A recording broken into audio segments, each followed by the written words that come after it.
Décidément, les souverainistes, qu'ils soient catholiques ou laïcs, sont indécrottables. Il leur est impossible, mentalement, de comprendre l'importance de la défense de notre identité.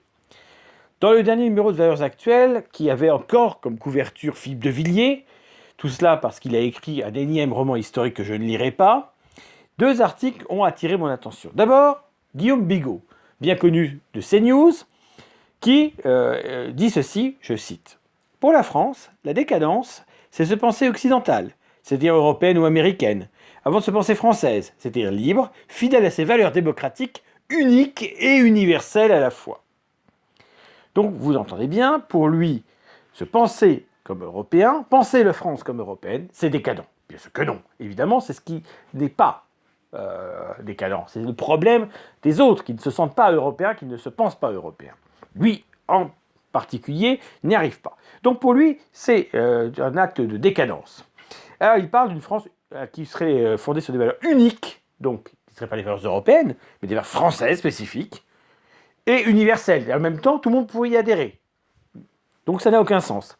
C'est typiquement le chauvino-mondialisme que je ne cesse de dénoncer.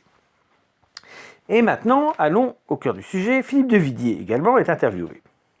Et dans l'interview qui lui est faite, elle est assez longue, il y a un passage qui retient mon attention, je vais vous le lire. Toujours cette même foutaise. La France ne répond pas à la définition d'une race, contrairement à la Germanie, qui a longtemps cherché son Lebensraum, ou à tant d'autres nations, qui sont des rassemblements ethniques. Selon du mot de Bainville, la France est mieux qu'une race, c'est une nation. Donc déjà, toujours cette foutaise, selon laquelle la France est une exception en Europe. Non, la France est aussi une nation ethnique, comme ses voisines.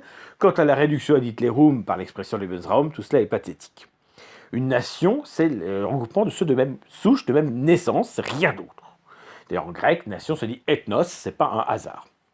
Donc c'est toujours la même histoire, toujours ce chauvino-mondialisme, cette incapacité de penser la France comme simplement européenne, de peuplement et de civilisation.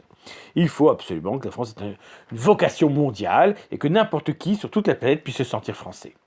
D'ailleurs, Philippe de Villiers, il y a quelques jours, disait qu'il fallait enseigner le roman national à ceux issus de la diversité. On connaît la chanson.